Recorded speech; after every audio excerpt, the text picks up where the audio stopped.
Galerinha comprometida, eu disse pra vocês que vou tentar, na medida do possível, analisar o máximo de empresas com vocês aqui até chegar o dia 11, que será os 3 melhores dias de ensino e aprendizagem que você vai ter aqui no YouTube. Ontem a gente analisou VEG, hoje eu iria analisar com vocês TIM, mas já vou fazer uma comparação aqui de TIM com Vivo, tá? Vivo e TIM são duas empresas de telecomunicação. A gente tem mais outras empresas de telecomunicação também. Inclusive, eu tenho uma empresa de telecomunicação na carteira que não é Vivo nem TIM, né? Você deve saber qual que é. E a gente vai fazer uma comparação entre essas duas grandes aqui. E depois vou te mostrar qual que é a empresa de telecomunicação que tem na carteira e por que tenho ela. Inclusive, depois dos resultados, olha só o que aconteceu com o TIM, hein? Caiu nos últimos dias 7% e Vivo caiu 6%. Então você consegue perceber que foi algo estrutural, né? Foi algo da telecomunicação mesmo. A galera estava esperando um resultado melhor e ambas apresentaram um resultado que não agradou assim tanto o mercado e os acionistas, né? Vamos dar uma olhada no que aconteceu. Eu não vou conseguir ler com vocês aqui, porque normalmente o que eu gosto de fazer é abrir o relatório, igual a gente fez com o VEG, e lendo o relatório junto com vocês, né? Na mentoria a gente gasta, por exemplo, 3 horas lendo o relatório desse aqui para te ensinar passo a passo. Aqui eu vou usar os pontos principais e destaques, porque como a gente vai comparar duas, para o vídeo não ter 1h30, beleza? E tem algumas diferenças entre TIM e Vivo que vai ser interessante a gente falar aqui. Inclusive, eu tenho aqui na minha casa Vivo e confesso para vocês que eu não vi oferta da TIM. Ninguém veio me ofertando nada da TIM. Quando eu me mudei para Maringá, eu não sei como que ficaram sabendo, mas começou a chegar mensagem no meu WhatsApp, ligação, aquelas ligação bem legal que você recebe, né? Do número que é: olá, aqui é da TIM. Olá, aqui é da Vivo. O dia que eu aprendi a bloquear essas ligações aí mudou minha vida. Mas confesso, e aqui eu já quero começar com uma impressão pessoal minha, que é uma coisa que inclusive Peter Lynch fala pra caramba sobre isso, né? Qual a sua impressão pessoal sobre o uso dos serviços dessas empresas? A Vivo, pelo menos marketing, ela tem mais, né? Aparentemente. Então vamos dar uma olhada aqui, primeiro no release de resultados da TIM para comparar com o da Vivo. Olha só, quando eu entro aqui no Stock Screening da Ward para filtrar as empresas e filtro aqui o segmento telecomunicação, você consegue perceber que a Vivo nem aparece aqui, né? Por conta do PL. Aqui já existe um filtro, se você selecionar aqui o filtro da GD, já existe um filtro que te impede de escolher empresas que estão fora dos filtros básicos que você deveria seguir. Não vou aqui te dar uma aula dos filtros, né? Até porque você vai aprender isso lá no Projeto Yield, mas aqui no caso da Vivo, o que tirou ela foi o PL. Então se eu coloco aqui um PL de 18, ó, a Vivo vai aparecer agora. Olha só, aqui agora a gente tem as comparações, né? Antes da gente ir para o resultado aqui e comparar as duas, você consegue perceber aqui que o ranking, o filtro aqui, já traz para você qual que seria a primeira colocada aqui em desconto, né? A FIC, teoricamente, está mais barata que a TIM, que está, teoricamente, mais barata do que a Vivo. A gente vai calcular aqui um preço justo para essas duas empresas. A FIC ainda não soltou resultado, né? Deixa eu ver aqui quando é que ela vai soltar resultado, ó. A FIC vai ser no dia 12/8. A gente vai estar dentro do Projeto Yield, mas com certeza depois que terminar o Projeto Yield, a gente vai fazer também aí uma análise de FIC, beleza? Então aqui a gente consegue ver, primeiramente, né, o dividend yield dessas empresas, o PL delas, a margem líquida delas e a dívida líquida sobre EBITDA delas. Quando eu clico aqui, eu venho em IRI da empresa, já te encaminha aqui bem facinho. Vamos entrar aqui no release de resultado do segundo trimestre de 2026. Vral! Agora a gente tem dois documentos aqui. E a gente vai analisar ponto a ponto, tá? Primeira coisa, os destaques. É interessante a gente olhar esses destaques, inclusive vai ser interessante a gente olhar a DRE, os resultados mesmo, porque você vai ver que os dois resultados, tanto de TIM quanto de Vivo, foi positivo, não foi resultado ruim. Por isso que no mercado a gente sempre fala aquilo, e eu sempre repito para você aqui, que normalmente o mercado sobe no boato e cai no fato. Nem sempre um resultado bom vai ser impulsionador de altas, catalisadores de altas na cotação. Às vezes um resultado bom pode inclusive catalisar quedas, é o que aconteceu, né? Resultados bons fizeram cair. Olha que doideira. No dia aqui do resultado, foi dia 27, caiu aí 11% Telefônica Brasil, no caso Vivo, né? E TIM caiu uma bagatela aí de 14%. Por quê? Porque a galera esperava mais. O resultado foi de 10, foi positivo, mas o pessoal esperava 20. E isso é embutido dentro do PL. A gente até falou sobre isso na VEG, né? Grande parte do PL da VEG hoje de estar lá na casa dos 30, é porque a galera espera muito de VEG no futuro. Perspectiva. Se você acha, por exemplo, que uma empresa vai ganhar muito dinheiro daqui 2, 3 anos, você já começa a comprar ela agora, porque se você esperar 2, 3 anos para quando ela começar a entregar o lucro, aí, pô, todo mundo vai querer comprar lá, você vai pagar muito mais caro. Então a galera já começa a comprar agora. E se isso é um padrão de comportamento que se repete muito dentro do mercado, é teoricamente um bom senso do mercado, todo mundo acredita que VEG vai realmente continuar crescendo do jeito que cresce, 15, 20% ao ano, a galera já compra agora. E aí o PL já fica esticado agora, porque o lucro ainda não cresceu, mas o preço já cresceu. A mesma coisa aqui nas telefônicas. Apesar do Barsi falar muito, né, do Best, o T, a gente pelo menos não sabe se o Barsi tem telefônicas dentro da carteira dele. Nunca vi ele falando sobre TIM, nem Vivo, e nunca vi ele falando sobre nenhuma outra empresa de telecomunicação. Mas, sem sombra de dúvidas, é um tipo de setor que paga muito dividendo, porque o modelo de negócio é pouco arriscado. E o modelo de negócio é sobre recorrência. Por exemplo, aqui eu tenho planos de celular, eu tenho 2 planos de celular. Um que eu deixo só para mentoria, né? Então é basicamente o meu pessoal, mesmo que eu falo com a minha mãe, é o celular que eu respondo a galera da mentoria. E tem um outro celular aqui que é de suporte, para fazer alguns tipos de suporte técnico, enfim. E a recorrência é muito boa porque você tem previsibilidade, né? A recorrência é muito boa porque você tem previsibilidade. Dentro da recorrência tem o possível cancelamento, não é verdade? É diferente, por exemplo, de energia. Energia é recorrente, saneamento é recorrente. Todo mês vai chegar a sua conta. A Vivo também é recorrente, a TIM também é recorrente. Todo mês vai chegar a sua conta. Só que saneamento não tem como você cancelar. Ah, eu não quero mais usar esgoto e eu tô aqui morando no apartamento aqui, não quero mais usar o esgoto nem água encanada. Como que é que você vai pegar a sua... Não tem como você cancelar. Energia também não tem. Não, agora eu não quero mais usar energia e quero cancelar. No máximo que você pode fazer é uma tecnologia off-grid, né, de fora da rede, para você conseguir produzir sua própria energia. Só que ainda assim, talvez você ainda tenha que pagar a taxa mínima da energia. Então essas duas aqui são realmente muito mais seguras. Quando a gente passa para telefonia, pô, também é recorrente. Só que tem um ponto, a galera pode cancelar. Não quero mais usar, posso ir para outro. Então tem um indicador muito importante dentro das telefônicas, que é o churn, taxa de cancelamento. A gente vai ver isso aqui também, né? Qual é que tá tendo mais churn? Porque uma das coisas que os analistas estão olhando, estão questionando nas empresas de telecomunicação é que tá surgindo muita concorrência. E se as grandonas, né, TIM e Vivo, vai conseguir manter o market share delas e manter a taxa de crescimento, porque elas têm que crescer, afinal os custos sobem, né? Então elas têm que crescer pelo menos à medida que sobe o custo para conseguir manter a distribuição. E essas duas empresas, elas distribuem praticamente da Vivo 100% do lucro líquido, na política de dividendos, 100% do lucro líquido. Então tira todos os investimentos de CAPEX para refazer a depreciação, amortização, alguma coisa do tipo. Tudo que sobe de lucro líquido, pagadora, paga tudo. 100% de payout. Então, uma ótima pagadora de dividendos, né? No caso da TIM, ela também distribui todo o seu fluxo de caixa livre. Então, pega o FCO lá, que é o fluxo de caixa operacional, quanto que ela consegue fazer de dinheiro, tira o CAPEX, que é o investimento, sobra ali o fluxo de caixa livre. Ela distribui praticamente 100% também. É igual, no caso, a mesma teoria da Petro, só que a Petro distribui 45% do fluxo de caixa livre. Então, olha para você ver, são modelos de negócio com baixa complexidade operacional no quesito de não posso ter dívida porque eu não sei se eu vou ter recorrência. Tem recorrência, mais seguro. Tem esse detalhe do churn e, por isso, elas pagam demais, porque eles não estão loucas para crescimento absurdo. Elas já atingiram uma maturidade e ali o grande parte do rendimento que você vai ter em Vivo e TIM não será do possível crescimento dela. Porque pode ser que ela cresça, óbvio, a gente vai até olhar aqui o relatório, você vai ver que ela está crescendo. Só que grande parte do rendimento dela vai vir através do dividend yield. Então é muito importante você saber o preço que você tem que pagar para que o yield seja realmente muito bom, beleza? Então olhando aqui para os destaques, olha lá, a TIM, tá? O azulzão é TIM, o roxinho é Vivo. Lá, 6% de crescimento na receita de serviços. Bom demais, né? Cresceu 6% a receita. O ARPU, isso aqui tá em inglês, né? É a média de receita por unidade móvel, né? Então, média de receita por unidade móvel. Ah, a unidade móvel do Leonardo aqui, no caso o CPF, então, quanto que eu consigo ganhar de dinheiro para cada unidade móvel? Quanto que eu consigo... Pô, eu tenho um cara que contrata plano de 30, tem um cara que contrata o pré-pago de 10, tem um cara que contrata um plano de 90, qual que é a média? A minha média é R$40. Quanto que cresceu da minha média? 5,4%. As receitas de serviços business to business, que é empresa...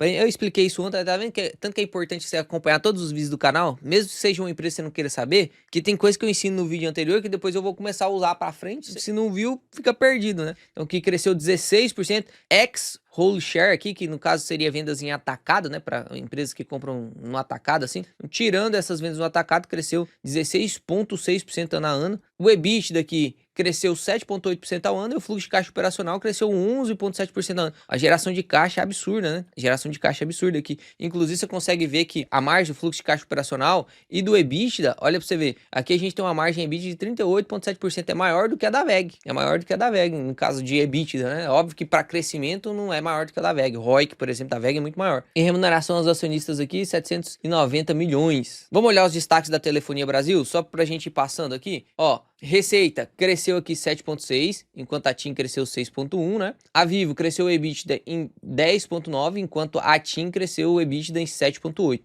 Consegue perceber que a Telefônica Brasil, aqui no caso Vivo, ela tem um pouquinho de crescimento mais acelerado do que a TIM, né? Os acessos pós-pagos aqui cresceram e acessos de fibra ótica cresceu também. Aqui a gente consegue ver basicamente uns dados aqui, como se fosse uma DREzinha, né? Mas os indicadores bonitinhos, ó. Serviço móvel veio 10 milhões de receita, no caso da Vivo, tá? De 15 milhões, 10 milhões veio de serviço móvel, um pouquinho veio de fibra ótica, outros de dados corporativos, serviços digitais, aparelhos eletrônicos. Cara, eu fui na Vivo, porque eu tinha um eSIM nesse celular aqui, e aí eu fui passar esse eSIM para esse celular aqui, só que eu tinha perdido o acesso, não tava conseguindo transferir, eu fui lá na Vivo para transferir o eSIM para esse aqui. Meu amigo, os caras me ofertaram massageador aqui da cervical, me entregaram um negócio pra eu ficar segurando assim, pra ir massageando minha cervical enquanto eles conversavam comigo. Eu cheguei lá com esse celular aqui, que é, no caso, um iPhone 11, né? Um iPhone 11 que eu uso até hoje. A galera já queria me vender o iPhone 17, que eu tinha um plano que ficava mais barato, que não sei o que. Aí queriam me vender a caixa de som do Alok, que tinha parceria com a Vivo, que não sei o que, meu Deus, que se eu não quisesse do Alok, tinha JBL. E aí, no final, ainda tentaram me vender uma televisão, cara. Loucura, loucura. Então aqui tem aparelhos e eletrônicos, tá virando receita também da Vivo, né? Tá virando revendedora disso também. E aí ela usa os planos, tentaram me vender também uma câmera de segurança para casa aqui. É loucura, loucura. Mas realmente você consegue ver aqui que eles estão conseguindo fazer receita diversificando um pouquinho ali, né? Então aqui o EBITDA ajustado cresceu 10,6% e o lucro líquido cresceu, olha pra você ver, o lucro líquido cresceu 17,9% em comparação ano a ano, tá? Nossa, Léo, mas como assim o lucro líquido cresceu tanto assim e a ação caiu? Se a gente pega no ano aí, ela subiu só 3%, né? Na TIM, vamos ver aqui, ó, no ano ela caiu. Você vê que, a gente vai ver ali também o crescimento de lucro da TIM, mas você vê que mesmo elas crescendo o lucro, a galera tava esperando muito mais. Então, já tava a preço comprado de que tava esperando esse crescimento de lucro aí, né? Absurdo mesmo. Você vê que alguns PLs, eles são inflados além da conta. Quanto eles estavam esperando para ficar justo o preço, quanto que eles estavam esperando de crescimento, entende? Esse é o cuidado que você tem que ter na hora de fazer suas projeções. Aqui o fluxo de caixa, o AL, tem um detalhe aqui no caso das telefônicas, né? Só para você aprender e nunca mais passar batido nisso. Tem o fluxo de caixa operacional, que é o normal, e tem o fluxo de caixa AL, que é depois de arrendamentos. Arrendamentos. O que que é esses arrendamentos? As telefônicas, em geral, elas precisam alugar torres para poder espalhar o sinal, né? Então, nem todas as torres de telefonia são delas. Às vezes é de alguma outra pessoa que construiu e tal e vai arrendar aquilo lá. Então ela arrenda aquilo. Qual que é o fluxo de caixa operacional depois de eu gerar tudo e pagar meus arrendamentos? Aí a gente olha mais isso aqui, tá? Fluxo de caixa operacional AL, que cresceu aí 13,4%, enquanto na TIM cresceu 11,7%. Você consegue ver que tem razão da Vivo ser um pouquinho mais cara do que a TIM? Tem, né? Porque a Vivo tá crescendo um pouco mais acelerado do que a TIM. Então, na parte de crescimento, só pra gente fechar esse primeiro bloco, a Vivo cresceu um pouquinho mais do que a TIM. Depois a gente vai jogar isso no preço para ver o que tá valendo mais a pena, tá? Mas a Vivo tá crescendo um pouquinho mais do que a TIM, apesar da TIM também crescer e entregar um fluxo de caixa operacional, porque cresceu o EBITDA pra caramba, a receita cresceu muito mais do que custo, né? Então, as duas estão ok. Resultados sólidos e positivos. Não tem aqui um resultado ruim, não. Quando a gente passa agora pro segundo ponto, que é os acessos móveis, quanto que tá crescendo, e o churn, que é importante a gente olhar, aqui na Vivo a gente consegue ver que os acessos móveis estão aí na casa de 105 milhões de acessos móveis. Absurdo, né? 105 milhões de acesso móvel. O Brasil tem 220 milhões de pessoas, cara. Metade da população tem Vivo. Loucura, né? É óbvio que, por exemplo, uma pessoa só pode ter 2 acessos móveis. No meu caso aqui, eu conto como 2 pessoas, como se eu fosse 2 pessoas, né? Mas você consegue entender que um grande percentual da população brasileira usa Vivo mesmo, né? Nos seus acessos móveis. A Vivo é a top 1 do mercado. Depois, a segunda não é listada em bolsa, que é a Claro. E depois vem a TIM, que é a terceira que detém market share aí. Então, você consegue perceber que a TIM é listada na bolsa, né? Você consegue perceber que a Vivo ainda tá na posição master ali, né? Na top 1 de market share. Quando a gente vê aqui os acessos pós-pago em milhões, consegue ver que grande parte disso aqui é realmente pós-pago, né? E veio crescendo aí. Aqueles planos controle, provavelmente o seu é plano controle música, que normalmente é mais barato, né? Ou então um pós puro. E esses M2M aqui, dongles, são aquele celularzinho de empresa e tal, só pra você entender. E olha só o churn aqui. O churn do pós-pago tá em 1%. 1% só cancela. Isso aqui é muito, muito, muito, muito bom. Vamos procurar essa informação lá na TIM? que a gente consegue ver a descrição dos destaques, né? A mesma coisa que a gente viu lá na Vivo. Então a receita líquida 6,9 e olha só, grande parte disso, 6,3 vem de serviço móvel. Só 400 é serviço fixo, né? A gente tem um EBITDA aqui, cresceu 7,8%, o lucro líquido aqui cresceu 4% no caso da TIM. Quando a gente olha aqui a base de clientes, olha quantos milhões, isso aqui tá em milhões, tá? Então quando a gente olha a base de clientes em milhões aqui, 61 milhões. Você vê que é menos do que a Vivo é 103 milhões. E grande parte da Vivo lá, né, no caso, é pós-pago já, mais recorrência. Pós-pago é aquele que você paga o plano e pronto, né? Independente se você usa ou não, você tá pagando o plano. O pré-pago é aquele que você vai lá e recarrega. Vai lá e coloca 10 reais. Qual que é o problema do pré-pago para a empresa? É que às vezes você recarrega 30 reais e fica 2 meses. Aí você perdeu um mês de rentabilidade daquele cliente, né? Aí, às vezes ele não recarrega, às vezes ele deixa o chip vencer, aí você cancela o chip para poder vender o chip para. Então o pós-pago é preferível. Inclusive, começou já uma corrida das empresas em geral, né? Tentar transformar todos os clientes pré-pagos em pós-pagos. Sempre quando vai um pré-pago, eles, você tá gastando 30 reais, vamos transformar o seu plano em pós-pago, porque aqui você vai gastar 30 reais também, mas você vai ter aí muito mais benefício e tal. Aí se o cara cai nessa, né? Ele vira aí o pós-pago mesmo. Se precisa, tem que ser. Pós-pago é melhor do que o pré-pago, tá? Tem muito mais vantagem. Mas para quem precisa. Quem não precisa, usa o pré-pago mesmo. Aqui a gente consegue ver que na TIM, ela tá convertendo nos pós-pagos, ó. Tinha 31 milhões e agora tem 33 milhões, então subiu 2 milhões. Só que aqui você consegue ver que basicamente o que ela tá fazendo é transferindo o pré-pago para pós-pago. Isso é bom? É bom. É óbvio que é bom. Aqui tinha 30, agora tem 28. Ou seja, os 2 mil que entrou aqui são os 2 mil que saíram aqui. Só que aqui a gente tem que se fazer uma pergunta. Pô, será que aqui são clientes que estão sendo convertidos do pré pro pós? Ou realmente estão perdendo os clientes do pré e contratando novas pessoas no pós aqui, né? Porque no caso da Vivo, você vê que ela também tá perdendo um pouquinho de clientes pré, só que eles estão conseguindo muito mais pró, né? Aqui eles perderam 2 pré e ganharam 5 pós. Ou seja, mesmo que seja uma conversão de pré para pós, eles estão conseguindo clientes novos no pós. Aqui a gente fica na dúvida, né? Se tá só convertendo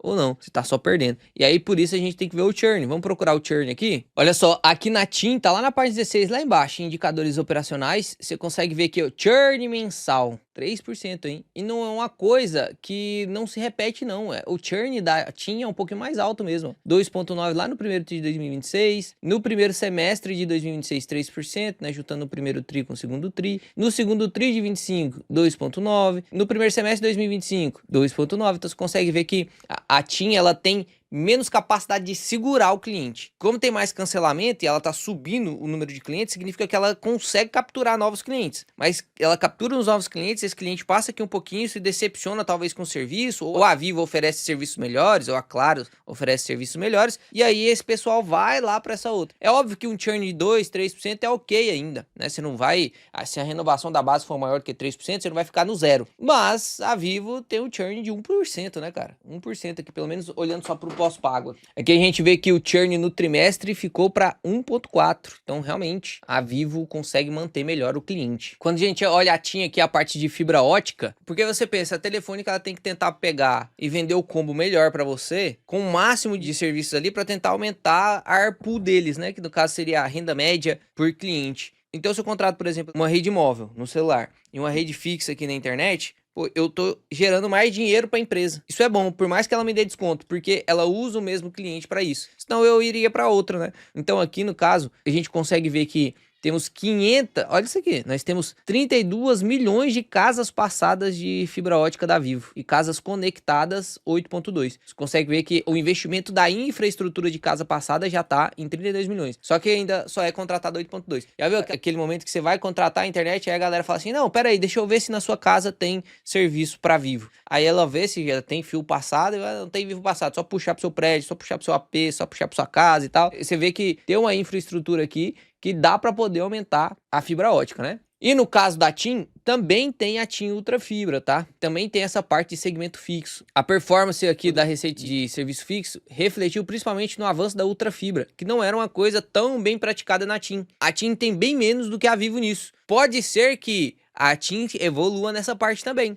Igual a Unifique. Unifique tá começando aí com essa parte de internet fixa também. E evoluiu bem lá. Aqui também tá evoluindo bem. Olha lá. A receita cresceu 9,5% ano a ano, segundo o TRI 2026. 10,4% ano a ano, comparando os semestres. E a ARPU, que é a média das receitas, tá em 92,8, que representa um aumento de 0,8%. A TIM Ultrafibra manteve uma trajetória positiva, avanço de crescimento de receita pelo terceiro trimestre consecutivo, 12,5% na base de clientes, né? Praticamente 100% fibra ótica, enfim. E aqui, ó, uma coisa interessante que a Vivo já faz isso há muito tempo e a TIM não fazia, tá fazendo agora. Por isso que pode ser que a TIM, apesar de estar apresentando resultados um pouquinho piores, o churn um pouquinho pior, olhando para o futuro e dando esse espaço de tempo para a TIM, pode ser que a TIM consiga galgar novos passos, né? Não sei, isso é uma expectativa. Próximo passo da sua trajetória de crescimento sustentável e captura de valor, a TIM lançou em julho agora, TIM Ultra Combo, sua primeira oferta convergente entre serviços móveis e fixos. Isso já existe na Vivo, inclusive eu tenho aqui esse plano de unidade móvel. Se eu contrato 2 unidades móveis, eu consigo também um desconto na unidade fixa. Então aqui, ó, o TIM Ultra Combo é uma oferta convergente entre serviços de móveis e fixos.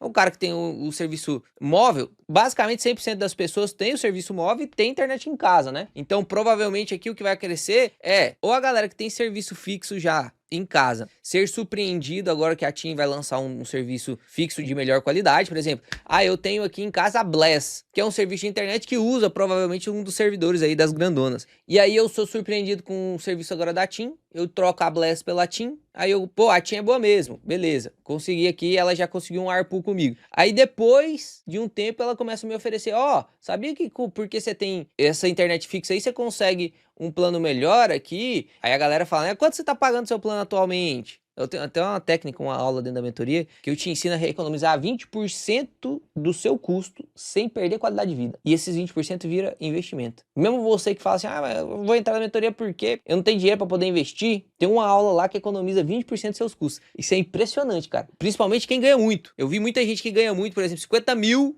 economizou 20. Em uma aula o cara pagou 10 mentorias. Eu não sei se você já tá decidido ou não entrar na mentoria, mas vou até fazer uma pausa aqui para te convidar de novo pro Projeto Yield. Escaneia esse QR Code ou clica aí no link da descrição pra você se inscrever no Projeto Yield. E o Projeto Yield eu vou te ensinar coisa pra caramba. E lá você vai ter um gostinho do que é entrar na mentoria. Pra você calibrar suas expectativas, talvez o Projeto Yield representa aí 1-2% do que tem dentro da mentoria. E se você entrar no Projeto Yield, se surpreende, porque lá eu já vou entregar coisa pra caramba, meu amigo. Pra caramba. Mesmo você que não quer entrar na mentoria, faz sentido você participar do Projeto Yield. Você vai aprender muita coisa. E aí você pode calibrar suas expectativas. Será que faz sentido eu entrar? Será que faz sentido eu pagar a mentoria mais barata que existe pra aprender tanto assim? Ou eu prefiro continuar pagando 5 mil, 3 mil lá pra aqueles cursos que não ensina nada? Ontem eu recebi um depoimento bem legal. Eu vou borrar aqui, né, algumas partes pra não ficar antiético, mas eu recebi um depoimento bem legal. Então, perspectivas boas pra TIM nesse ponto aqui, né? Apesar de estar perdendo. Agora vamos para o terceiro ponto e o último ponto depois, né? O próximo ponto é custo, quanto que eles têm de custo, o investimento que eles estão fazendo. E por último a gente vai para despesas, pra gente ver quanto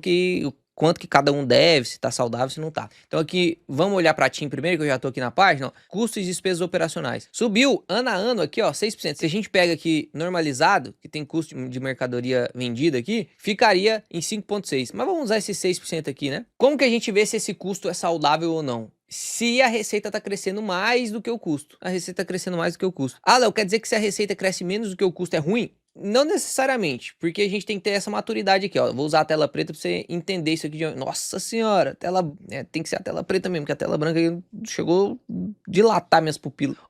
Vamos supor que uma empresa tem R$100 de receita, beleza? R$100 de receita. E disso aqui, R$50 é custo. Tem uma margem líquida aqui razoável, só para poder ficar fácil de entender, beleza? Então isso aqui é 50 é custo e 100 é receita. Fechou. Se eu falo para você que a receita subiu 6% e o custo subiu 6%, por que isso aqui é bom, ó? Por que se eu falo para você que a receita subir o mesmo tanto que o custo é bom? Porque, em geral, vai sobrar mais dinheiro para lucro, se isso aqui acontecer, ó. Porque 6% de 100, que é a receita, porque normalmente a receita vai ser maior que o custo, senão a operação não funciona, né? Então, 6% de 100 vai dar 106. Então, eu ganhei aqui R$6 a mais de receita. E 6% do custo aqui vai ser o quê? R$3, ó. Então vai subir para 53, né? Deixa eu colocar para cá, 53. Ou seja, percebe que se, neste caso desse exemplo aqui, se sobe 6% lá e 6% aqui, eu tô ganhando ainda R$3 aqui de diferença. Então, quando eu falo para você que se a receita e o custo estão crescendo em parelho, isso é muito bom para a empresa, tá? É melhor que a receita crescesse mais? É óbvio que é melhor que a receita crescesse mais. Só que aqui também você não pode ser bobo, e por isso que eu sempre falo que o melhor investidor não é aquele mais inteligente, mas sim aquele que tem maior bom senso, porque às vezes a receita cresceu 5% aqui, ó, e o custo cresceu 6%, e mesmo assim foi bom. Porque aqui se a receita cresceu 5, ó lá, 105, e aqui 53, ou seja, aumentamos aqui R$2. Então ainda foi bom, tá? Então ainda foi bom. Mas aqui é óbvio que você sempre vai colocar aí, é um filtro que eu ensino para os alunos, de você exigir, né, crescimento do custo, a receita ser pelo menos no mesmo valor, se for maior, melhor ainda. Já vamos olhar aqui também a parte de CAPEX, o quanto que tá usando para investir. Olha só. Aqui a gente consegue ver que o CAPEX diminui um pouquinho, 0,5 pontos percentuais, mas você consegue perceber que esse tipo de empresa, ela demanda muito CAPEX em relação à receita líquida, justamente para poder manter a funcionalidade do projeto, né? Então aqui você consegue ver que o CAPEX foi de 2,2 bilhões em 25 no primeiro semestre, e no primeiro semestre de 26, 2,2 bilhões de novo, né? Então 16% da receita, eu vou colocar aqui 17% da receita, 17% da receita, presta atenção, receita, aí tem custo, tem CAPEX, tem imposto. Depois vem o lucro líquido. Então, receita líquida, um pouco vai com custo. Aí um pouco agora vem com o CAPEX, que é o investimento que eu tenho que fazer para continuar crescendo e para manter aquilo que eu estou funcionando. Porque às vezes eu faço um CAPEX, por exemplo, em data center, ou eu compro mais nuvem para poder fornecer esses serviços aí de internet e tal. E na verdade é um CAPEX meio misturado com OPEX, né? E depois eu tenho que pagar imposto sobre o lucro líquido também, né? Que é sobre o LAIR, lucro antes de imposto de renda. Então aqui você consegue ver que o CAPEX está na casa dos 2,2 bi. E uma coisa que é interessante é você comparar isso com a depreciação e amortização. Aqui a gente consegue ver, ó, que a depreciação e amortização do segundo TRI foi de 1,7 bi. Só do segundo TRI, tá? E o investimento do primeiro semestre foi de 2 bi. Você consegue ver que o CAPEX é menor do que a depreciação e amortização. Léo, isso significa que a empresa vai se degradando conforme o tempo vai passando? A depreciação e amortização é efeito contábil. Não necessariamente isso realmente vai necessitar de um reaporte. Por exemplo, o que é a depreciação para você entender? Nunca mais esquecer isso aqui. E só isso aqui vale o like no vídeo, tá? Se você ainda não deixou. É palhaçada, né? Tem que ficar pedindo. Imagina que você é uma empresa de cadeiras. Aí você comprou essa cadeirinha aqui, ó.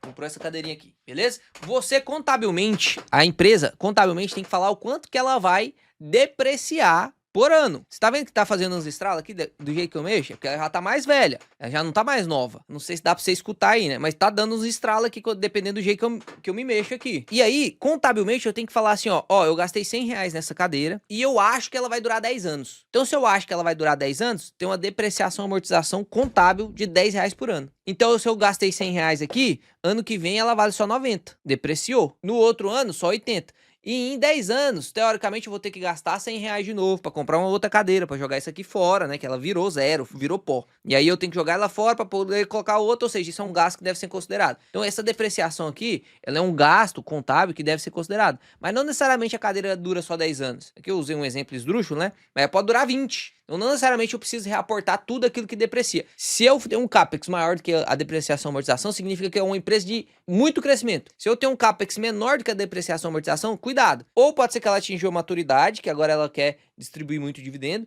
ou pode ser do setor, que realmente a depreciação contábil é maior do que a necessidade de investimento, ou é porque é uma empresa que não está querendo crescer mais, beleza? Então tem que levar isso em consideração. Vamos ver se é algo do setor, porque aqui a gente viu que a TIM, ela tem a depreciação e amortização maior do que o CAPEX, certo? Vamos ver se na Vivo também é assim? Porque se na Vivo for assim também, a gente consegue considerar que isso aqui talvez seja do setor, né? Vamos ver aqui então? Então a primeira coisa que a gente vai ver é a parte de custos. Deixa eu achar aqui a parte de custo. Ó, custos. Agora estamos falando da Vivo, tá? O custo aumentou 5,9%, a despeito da TIM que foi 6%, né? Então você vê que aumentou basicamente o mesmo tanto de custo e a receita da Vivo foi maior, né? Então isso aqui é melhor ainda, ó. A receita da Vivo cresceu aqui 7,6%. Esse aqui é o ideal. E aqui eu já quero que você veja a depreciação e amortização, ó. Do segundo TRI só, 4 bi de depreciação e amortização, no segundo TRI. Vamos lá agora pro CAPEX pra gente ver quanto que tem de CAPEX. Ó, investimentos. No segundo TRI foi 2 bi. No semestre de 2026 foi 3,8 bi, sendo que a depreciação foi 3,9 só no segundo tri. Aqui, inclusive, no caso da Vivo,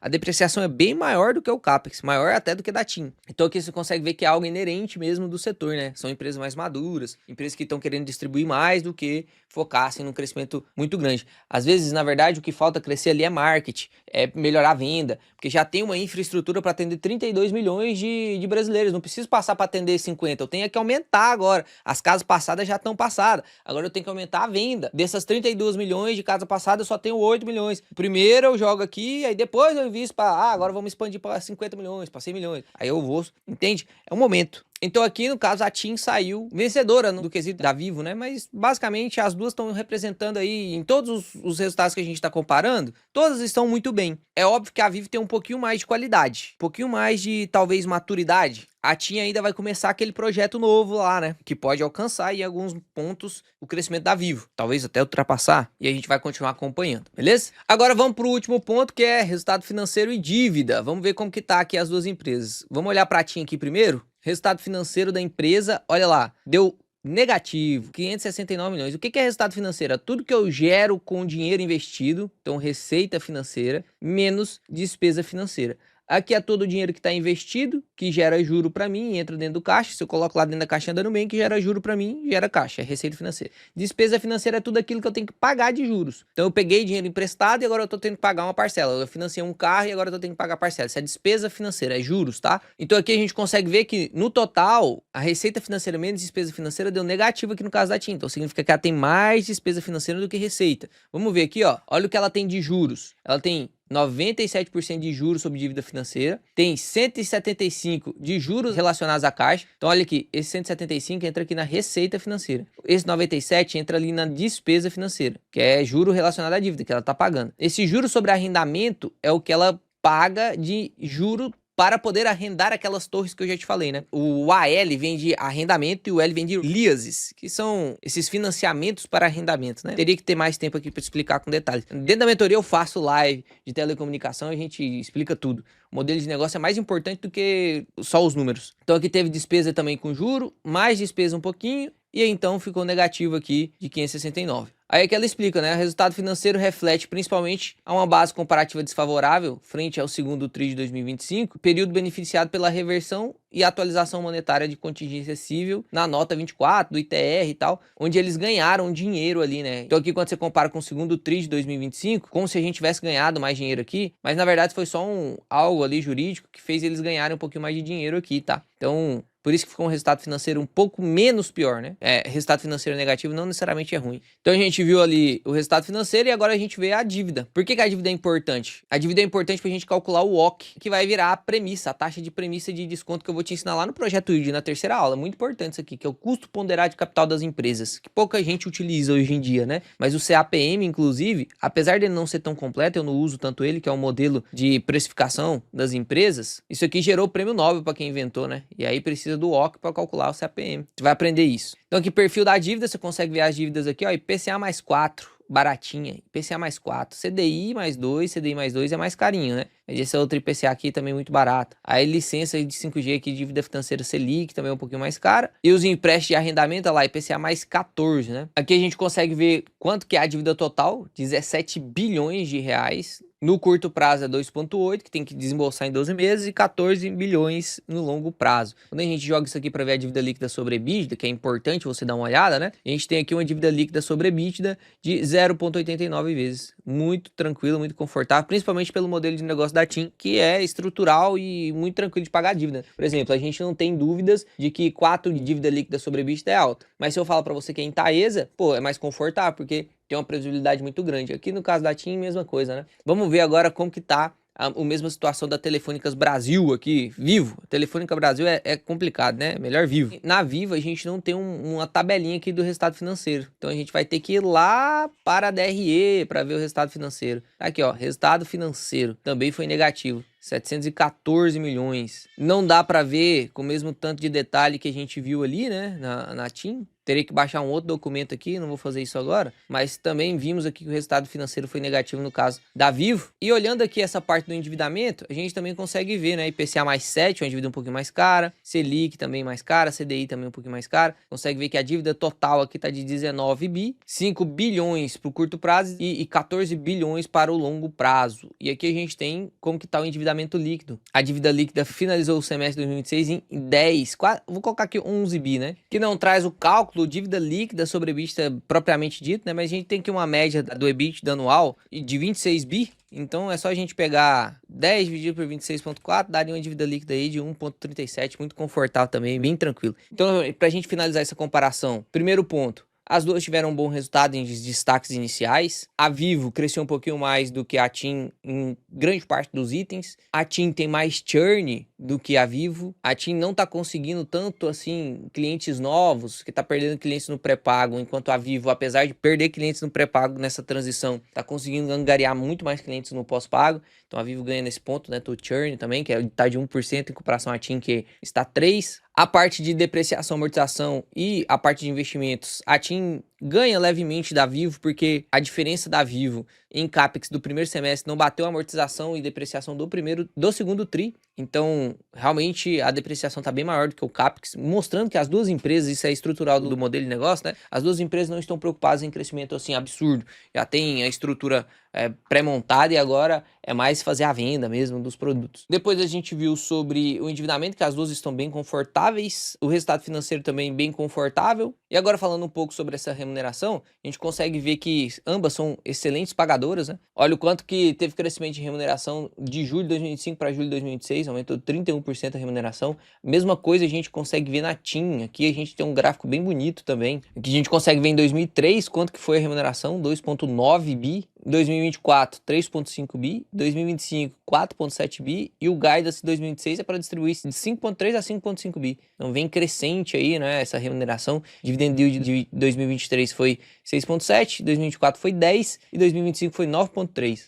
E aqui fica bem fácil a gente fazer o projetivo no caso da TIM, né, que realmente vai superar em muito a Telefônicas Brasil aqui. E é só a gente pegar esse guidance aqui de 5,3, vou pegar o mínimo aqui, tá? O mínimo de pagamento do guidance. Se a gente desce aqui embaixo, a gente consegue ver o número de ações. E aqui eu consigo até, inclusive, tirar a tesouraria, tá? Então esse aqui é o número de papéis sem tesouraria, e aí é só pegar aquele 5,3 bi, né? Daria até pra gente fazer o cálculo aqui, ó. 5,3 bi, levando em consideração que essa seria a distribuição, no caso seria 100% payout, né? Não precisa tirar aqui o payout. Com esse número de papéis, a gente teria R$ 2,22 de DPA. Daria um yield projetivo aí de 11,44. Nos preços atuais aí de 19,39. Isso aqui tá coçando o dedo, né? É um yield absurdo mesmo. Se a gente coloca lá a banda superior do guidance, de 5,5 bi de distribuição, dá 11,87. Um DPA de 2,30. Realmente um dividend yield aqui chamativo, porque a cotação caiu, né? Então a gente tem aí a oportunidade de aproveitar enquanto essa cotação tá caindo. Vamos ver hoje. Hoje permaneceu elas por elas e a Vivo acabou caindo mais 1,14 hoje. E aqui no caso da Vivo, a gente pode calcular de maneira bem simples também o quanto que a gente vai esperar de dividendos dela. A gente tem aqui o quanto de payout ela paga, que tá na casa dos 100% aí desde 2019. Vai pagar 100% de payout do lucro líquido no caso aqui, tá? No caso da TIM, às vezes você vai olhar que ela paga mais 100% payout, porque o payout é levando em consideração o lucro líquido. Mas a TIM, ela paga olhando o fluxo de caixa livre. Eu tenho essa diferença na política de dividendos aí, tá? Mas no caso da Vivo aqui, eu vou até salvar aqui para você conseguir ver depois, né? Esse preço teto. Você que é assinante da Ward, você consegue ver aí o preço teto. E aí, olhando aqui agora a Vivo, se a gente faz a mesma coisa, a gente tem 100% do payout também do lucro líquido, só que agora aqui a gente tem que calcular o lucro líquido. Na passada a gente colocou o guidance, lembra disso? A gente colocou o guidance. Tô fazendo aqui agora com a Vivo, olhando o lucro líquido. Pra gente olhar o lucro líquido, a gente tem que ver aqui na DRE, ó, o lucro líquido deste trimestre foi de 1,5 e se a gente pega do semestre, foi de 2,8, beleza? 2,8. Se a gente pega esse 2,8 aqui e leva em consideração, vou até pegar aqui menos abreviado, né? E levar em consideração que vai manter esse mesmo lucro, ou seja, não vai ter mais crescimento de lucro no próximo semestre deste ano, daria aí 5,6 bi de lucro. Então a gente pega esse 5,668 aqui e joga lá na Word, ó, 5,668, e a gente teria aqui o yield projetivo da Vivo, um DPA de 1,7. Vamos tirar a tesouraria, que você sempre tem que tirar a tesouraria, tá? Então 1,77 de DPA. Você vê que o DPA é quase parecido com o da TIM, né? A TIM tem um pouquinho mais de DPA. Aqui a gente vê que o yield projetivo da Vivo não é tão chamativo quanto o da TIM. A cotação atual da Vivo tá de 32, o preço teto seria 29. No caso da TIM até dá uma sufocada lá, né? Se a gente pegar a TIM aqui seguindo o guidance, né? Levando em consideração que eles realmente vão conseguir cumprir o guidance, a gente teria aí um preço teto de R$ 36. Isso aqui realmente coça a mãozinha, né? Isso aqui realmente coça a mãozinha. Aqui a gente teria que fazer o cálculo do valuation pelo fluxo de caixa também, tá? Só que, de novo, a mesma coisa que falei ontem, vou falar hoje. Não temos termo hábil. Talvez na próxima análise a gente use essa parte aqui, tá? Eu quis mostrar para vocês mais as perspectivas de dividendo. Deixa aqui nos comentários se você ficou... Opa, parece que eu tenho que estudar mais um pouquinho TIM. Ou se você, por conta do rank aqui, vendo FIC 3 aqui bem acima de TIM, não investiria em TIM. Isso é uma boa discussão, hein? Quando sair resultado de FIC, a gente vai falar sobre isso aqui também. Mas confesso para você que fiquei, ó, mãozinha coçando para aportar em TIM aqui por causa desse dividend yield aí. É óbvio que a gente não tem que olhar só dividend yield, por isso que fica para sua análise aí fazer o valuation com fluxo de caixa. Fato é que as duas empresas são boas, qualitativamente falando elas são boas, o modelo de negócio é muito bom, só ficou faltando você fazer o valuation com fluxo de caixa. Vou deixar a tarefa de casa para você. Se você quiser inclusive aprender a fazer isso aqui de maneira profissional, eu vou te ensinar lá no projeto Yield, que eu vou ter uma aula de 2-3 horas só para te ensinar isso. Aí nós vamos ficar 2-3 horas nisso aqui. Aí vai ser top. Porque aqui eu calculo bem rapidinho. Não vou nem fazer o cálculo aqui pra vocês agora, pra não estragar o brilho, beleza? Fiquem com Deus, Papai do Céu abençoe vocês. Tamo junto. Até o próximo vídeo, que será excepcional. Inclusive, deixa aqui pra mim, se você prefere análise Santander, ou se você prefere análise também de fundo imobiliário, né? Nesse momento que começa a sair muitos resultados de empresa, os fundos imobiliários ficam esquecidos. E às vezes eles estão em oportunidade e ficam esquecidos também, né? Então, deixa aqui nos comentários se você prefere fundo imobiliário ou empresa pro próximo vídeo. Falou!